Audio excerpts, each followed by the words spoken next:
my friends? So today's essay is long, and honestly, when I was trying to record this video, I realized this is the hardest part of the guide.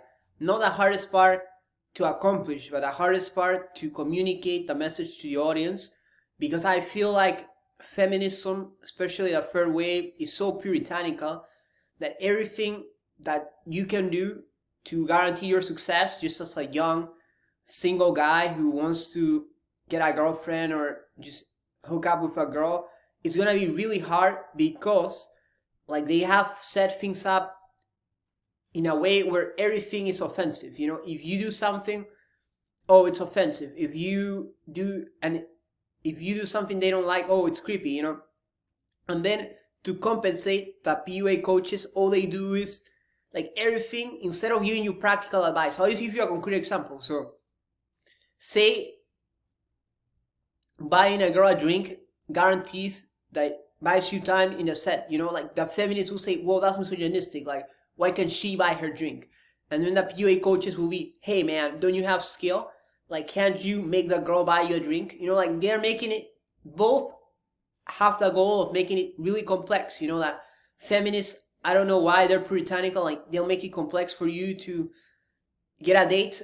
And then like the coach will make it very complex so that you go and buy more products to be able to compensate for that.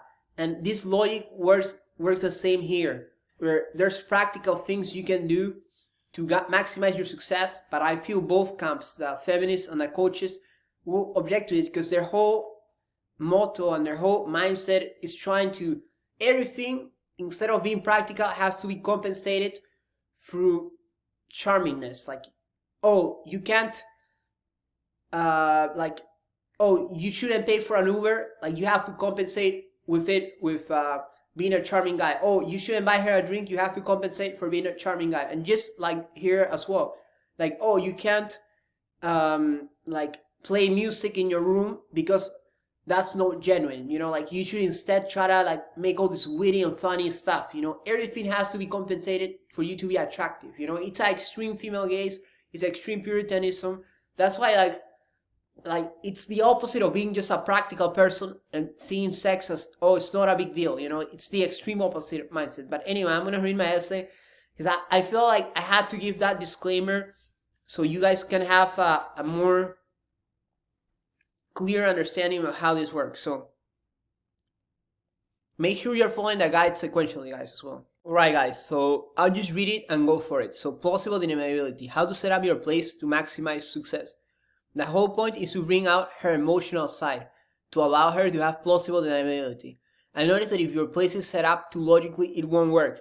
There will be a sense of awkwardness and embarrassment that you can't shake off. The whole purpose of this setup is to stack the deck in your favor. Exactly, you just stack the deck in your favor, and I'm giving you practical tips to make it so. There are quick fixes that can increase your chances of hooking up. I also focus on the essentials as opposed to being gimmicky. For instance, I don't have pets or plush toys to build comfort, so I don't feel the need to use them, and I don't think they're congruent with my personality. So I know some coaches do all this stuff like plush toys or like buy pets like rabbits, but I just don't resonate with that. Like, I'm not gonna buy a rabbit just so a girl can like me, you know, when I've done it without pets, you know. So what do I mean by too logical? I would say sitting on a couch with the lights on and no sound. I know some coaches who get the girl straight to their place to do couch game. I believe that on that day too, you need two locations. The first one is to build trust, the public location, and the second one to build comfort, escalation and sex, the private location. And it can only be one. You don't need to do the whole couch thing. I found it easier to do these ways opposed to what the other coaches are doing. So what's happening is a lot of coaches will say like, hey, just ask her to come straight to your place, do this couch game, and then move her to your room. But I found it that each time I've tried to do that, and not only me, like some average people I talk to, like a lot of friends, like we all tested this, students. What happens is that if you ask her to come to your place straight, like they'll give you a lot of objections, and then you're making your life harder, more difficult. Well, when you meet her at a public place, you just go to a public place and then straight to your bedroom, and you just skip the whole couch game, just like texting, guys. Like you just skip all this other stuff, and then you can build trust, and she builds trust as well. And like a lot of those coaches, the optimal coaches, they're not that focused on execution. They're just focusing, well, I did this and it worked for me. You know, well, what I've done is like I field tested and with other average people as well, and it worked. You know, I feel this part of the guide that will be the most misunderstood. However, I feel the need to share it since we have a psychological as well as practical component. I do believe that sex is still taboo in society, especially due to third-wave feminism. So the girl psychology, the main problem that we're taught by both the media and the manosphere that girls are sexually assertive. You're painting a picture of a girl who's very sexually assertive. The whole point is she hooks up with multiple quote-unquote alpha males. I don't believe in alpha males. I do believe they're, honestly, I think there's a lot of exaggerations in the coaches, the manosphere, the feminists. Like everybody has this vision of this very sexually assertive girl. Well, I don't agree with that. Based on field testing by myself and natural friends who have no part in a community, so I asked some natural friends to help me out here. What I've seen is that many girls feel embarrassed about the prospect of hooking up with a new guy. They will do it but under certain emotional circumstances. That's right, guys. Like instead of asking other people who do armchair or like PUA coaches who are just theorizing as well, and like who knows how they get their evidence, but like I just field tested it myself and some natural friends, and we realized like some girls are kind of embarrassed about the whole thing. They will do it by under certain emotional circumstances. Like I was in this apartment, we were partying, and it just happened, you know. And Mystery said that. So that's why I respect Mystery, because I think he was the most honest out of the bunch. So the goal is to set up your apartment more like a nightclub without overdoing it. Nightclub owners have mastered the art of bringing this emotional side from girls. So that's what I'm saying, guys. This is just field testing. I'm sharing it with you. I think it's my responsibility to share what I've seen, so I'm just gonna say it as I see it. So projector lights. I would spend $30 getting a projector. Instead of using regular lights, I would keep those off and opt for a projector. I will try to set up my room to look more like a nightclub. And what I mean set up my room look like a nightclub is just to put the projectors. I don't mean to like buy all this fancy stuff. Some coaches might think this is quote-unquote gimmicky. However, it's a quick thing that makes things easier to bring the emotional mood with a girl. You only need the projector lights, a dark room, some drinks, and keep it simple. The work setup is to have a clear and open space where the girls will act logically. Imagine you're talking to her right in front of your friends.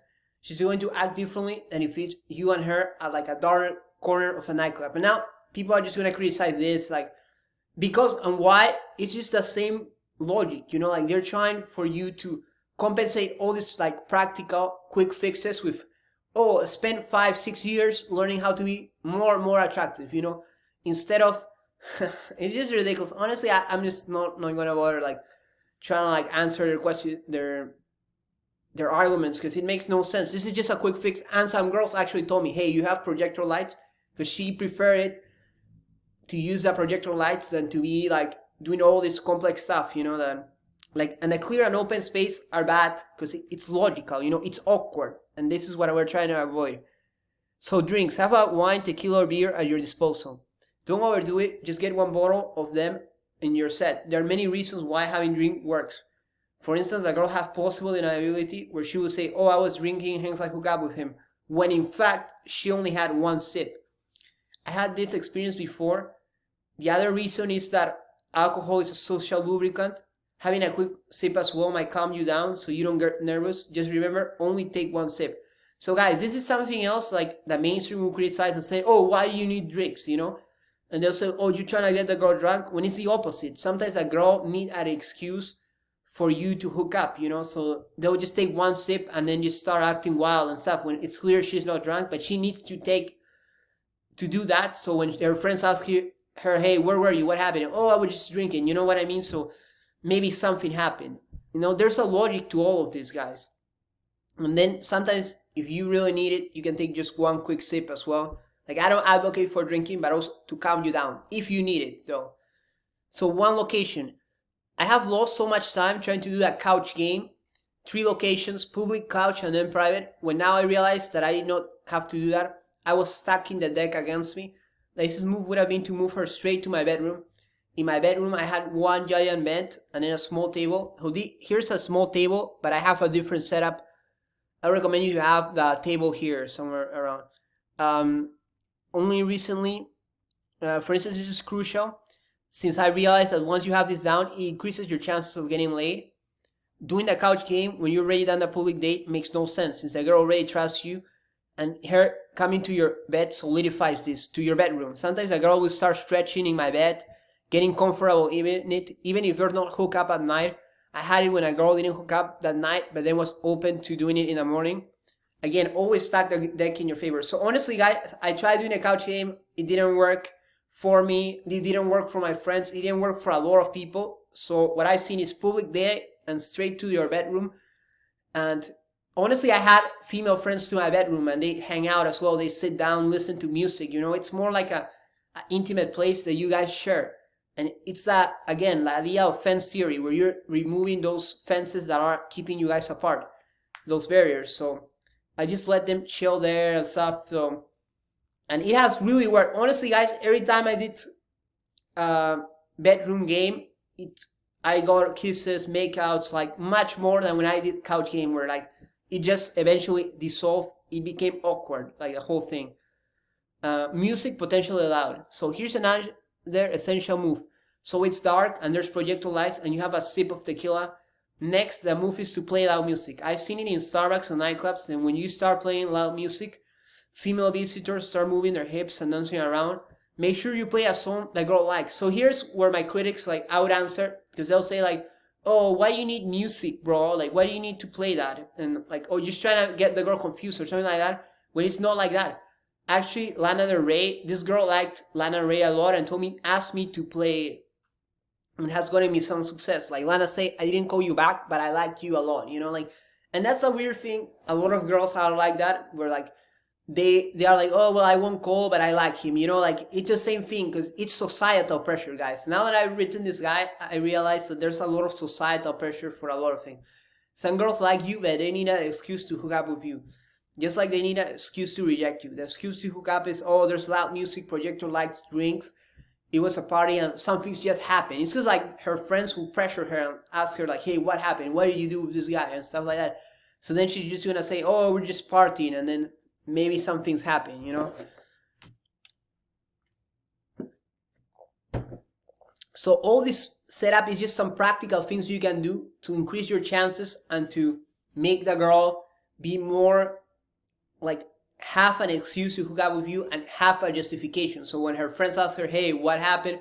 She can just say, oh, I was at a party and something like this happened. You know, I was just partying with this guy, you know, something might have gone down and stuff like that.